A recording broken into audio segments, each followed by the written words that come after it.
정치와 행정은 용기와 결단의 문제. 시장에 반하는 정책이 성공할 수도 없지만 정부 정책에 역행하는 시장도 존재하기 어렵습니다.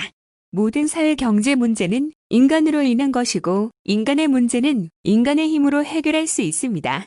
개인 간의 해결 불가능한 문제를 해결하기 위해 구성원 모두로부터 권한을 위임받아 개개인의 의사와 무관하게 모두를 위한 최선의 결과를 만들어내는 것이 정치이고 행정입니다. 불합리한 기존 질서를 바꿔 더 나은 결과를 만들어내는 것이 정책이고 새 정책의 시행은 필연적으로 기존 질서에서 이익 보던 기득권자의 저항이 수반됩니다. 반발 없는 정책은 없는 법인이 결국 위임받은 권한을 행사하는 정책 결정권자의 철학과 의지, 열정과 실력이 정책의 성패 나아가 사회 발전의 유무를 결정합니다.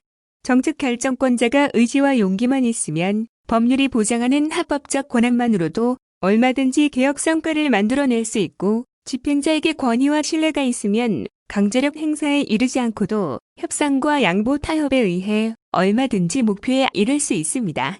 수십 년간 손대지 못한 경기도 내 계곡 불법 시설물은 수개월 만에 전부 철거되었는데 이 중 99.7%가 잦은 철거이고 강제 철거는 0.3%에 불과했던 것이 이를 보여줍니다. 결국 권한을 가진 정책 결정권자의 용기와 결단력이 문제입니다. 다만 모두를 위해 부여된 권한을 제대로 행사할 때는 엄청난 반발과 비난, 정치적 손실을 감수해야 합니다. 해도 끝이 없고 아무것도 안 해도 별로 드러나지 않는 것이 공직입니다. 공직자의 의지와 열정, 철학과 가치, 용기와 결단이 중요한 이유입니다. 다음 페이스북 글. 기득권 카르텔을 개혁하지 않으면 지지율 87%의 민주정부도 무너집니다.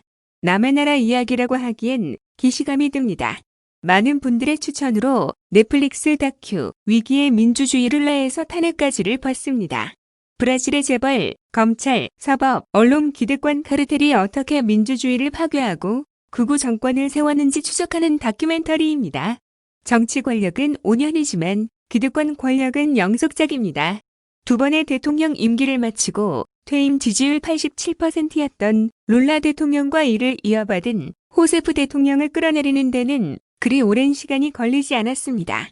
아시다시피 룰라 대통령은 브라질을 7위 경제국으로 끌어올린 노동자 출신 대통령입니다. 극빈층 가족에게 매달 $30씩 지급하는 정책인 보우사 파밀리아, 그리고 부자에게 돈을 쓰는 건 투자라고 하면서 가난한 사람에게 돈을 쓰는 건 왜 비용이라고 하는가라는 말로도 유명합니다. 뿌리 깊은 기득권 구조를 개혁하지 않으면 국민의 높은 지지를 받는 정부도 이렇게 쉽게 무너집니다.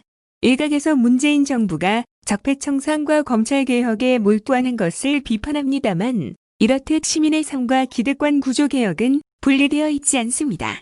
선후의 문제도 아닙니다. 기득권 카르텔을 개혁하는 것이 곧 민생이며 이들을 내버려 두고는 어떠한 민생개혁도 쉽게 물거품이 될 수 있습니다. 촛불은 비단 박근혜 탄핵만을 위해 켜지지 않았습니다. 불의한 정치 권력은 물론 우리 사회 강고한 기득권의 벽을 모두 무너뜨리라는 명령이었습니다. 검찰개혁, 사법개혁은 물론 재벌, 언론, 금융, 관료 권력을 개혁하는 것으로 지체 없이 나아가야 하는 이유입니다.